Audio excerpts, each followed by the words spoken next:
Hello everyone, and welcome to the Narcissistic Abuse Recovery Care Network. I'm Dean, the host of the N.A.R.C.N Network, and also the host of the Unmasking the Narcissist channel. Today I'm going to be presenting to you episode 120 on the N.A.R.C.N Network, and the title and content of episode 120 is How the Narcissist Creates Chaos Fuel.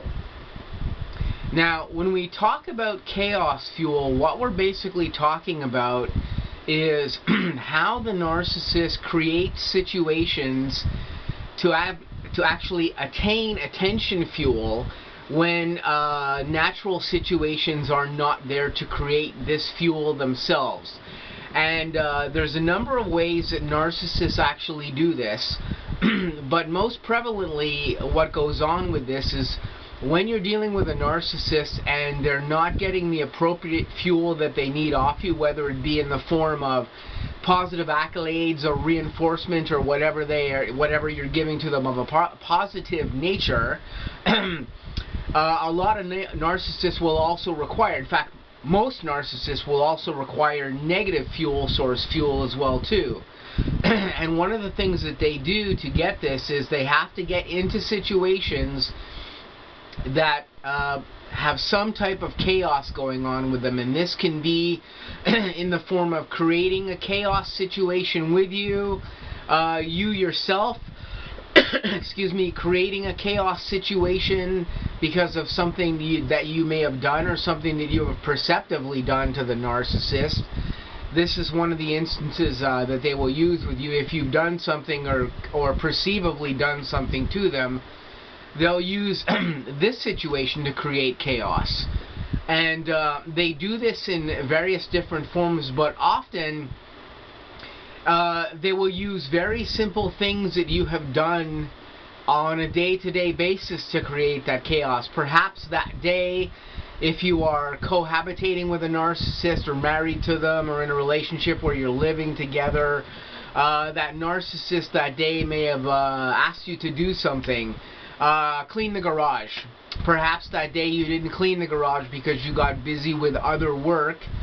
Something came up or whatever transpired to cause you to not be able to get that garage cleaning done.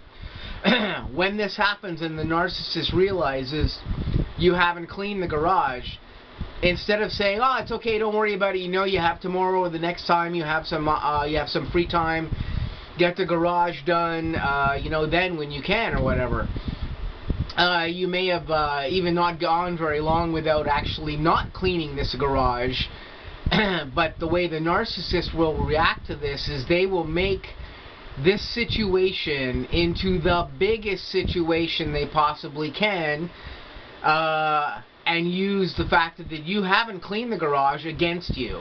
"Oh, I asked you," they'll say stuff, "I asked you to clean the garage, you could have done this for me, you're just trying to avoid this," and they will take this situation and blow it up into a monumental situation that wasn't at all what this was in the beginning. The odds are when people get busy in our day-to-day lives, sometimes we don't always get everything done.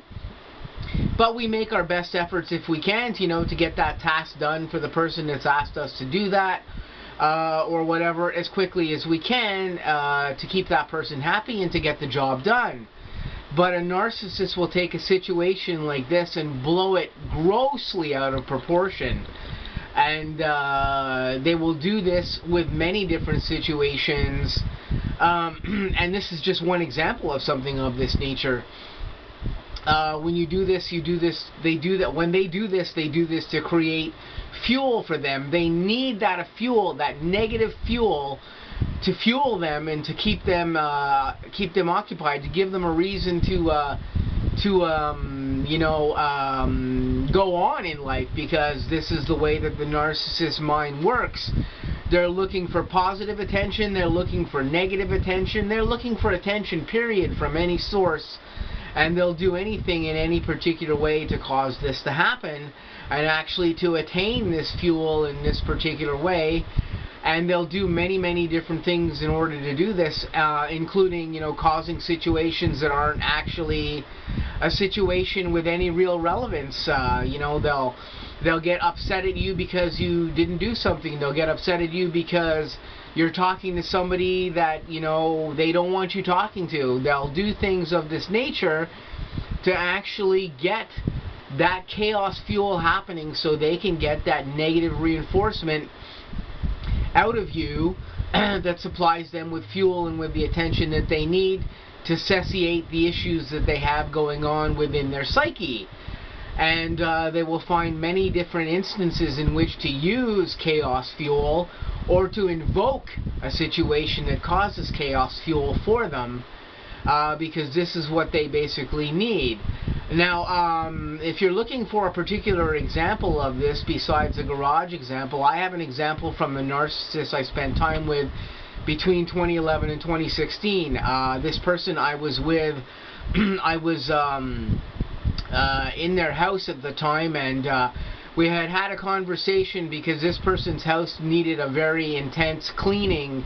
It had not been cleaned all the way through for some number of years, and I myself, being a professional cleaner at one point in my life, offered to clean this person's house on a day when I wasn't doing anything. So when I offered to do this narcissist that I was dealing with, I was in a relationship with him, of course, at the time. I haven't talked too much about this person on the channel, but probably in the future you'll get some content or some more content about this particular person. I offered to clean this person's house because it really did need to be cleaned at that time. So she, of course, said yes to me. No problem, you can clean my house. I told her what I was going to do. I told her I was going to do a very thorough cleaning of the home, which included picking everything up, vacuuming everything, washing the floors, washing all the walls, taking the furniture apart, taking the windows apart, everything in basically every room of the house. I commenced doing this work. The first day I did one of the rooms in the house that I had a free day. It took me the better part of an entire day to clean that room and completely to a spotless state. And that was fine. Then when I had my next free day, I elected to try to clean the next room. Well, a few hours into me cleaning that room, this person called me up on the phone in hysteria.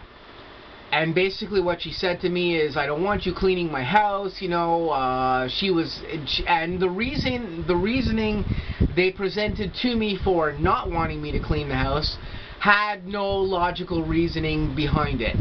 I think most people who are normal, if you were in a relationship with someone and that person said to you, hey, you know, you don't have a lot of time, you're working a lot, I'll clean your house for you, as a gesture to you to say, hey, you know, I care about you, I love you, I'm going to take some of the pressure off you and do the things that need to get done in your home, and I'm going to do this out of the goodness of myself because I'm offering to do this. I think that most normal people would respond like, yes, thank you very much, this would be great, I would really appreciate if you did this. And this would be the type of response that a normal person would give to somebody who offered that type of assistance to somebody if they wanted to help them clean their house. But what was going on in this particular instance is my narcissist was having a meltdown. Now, why was she having this meltdown? Well, in hindsight, I thought, oh, she's upset because she doesn't want me cleaning the house, or whatever of this nature. But like I just said, logic would dictate that if you wanted to help somebody out in that way, most people would be like, yes, thank you. I know myself, if somebody offered to clean my home, if it was dirty and I was too busy to really do it completely myself, I would be more than happy to take that assistance. But what was going on here is that my narcissist was having a meltdown. Now, in hindsight at the time, I didn't understand exactly why this was happening. I thought she was just upset that I was cleaning her home. She was trying to give me all these excuses, none of which really held any weight at the time. But what she was effectively doing here is she was just creating a chaos situation with what was going on, and she was doing this simply to get control of the situation and to gain fuel. She caused an argument with me about cleaning the house, which I pretty much ignored. I did not get into an argument with her or an altercation. I told her I was simply going to continue what I was doing and that her home needed to be clean. At that point, I pretty much just absorbed the situation and went along with what I was doing. Now, in some instances, you could look at that as me ignoring her wishes or whatever. She did not tell me to stop cleaning the house. I just want to add this in here. She did not say, stop cleaning my house immediately, I don't want you doing this, blah, blah, blah, blah, blah. She did not say any of that. Had she said to me, stop cleaning my house, I don't want you doing this, I would have stopped that right away. She did not offer that dialogue to me, so I continued with what I was doing. But now, after having studied narcissism for quite some time, I realized that she was creating a situation with me in that dialogue to create chaos fuel. What she wanted was chaos, she wanted attention, she wanted control, and she wanted to get control of what was going on with her, because at that point she was not in control of her situation, and she was not in control of what was going on in her own home, of which I was in there assisting her. So she was using this example to create chaos fuel, and this is another good example of how narcissists create chaos fuel in order to gain control or to get some of the fuel that they need for the fuel and attention that they need in situations of this nature. So these are just some examples of how the narcissist creates chaos to gain fuel, and creates chaos out of a situation where there really is no chaos necessarily present, nor does there need to be any chaos present at that point. So these are some basic ideas behind the idea of chaos fuel and how narcissists look to create this in order to get fuel for themselves. I figured we'd have a short little discussion here about chaos fuel. We may touch on this topic in the future, but this was the basic idea I wanted to present to you guys on the network here in episode 120. So I'm going to say to you guys, I hope you guys have a great day. Stay tuned for some more upcoming content on the N.A.R.C.N network and also on the Unmasking the Narcissist channel. I hope you guys have an awesome day, and I'll catch you again very soon.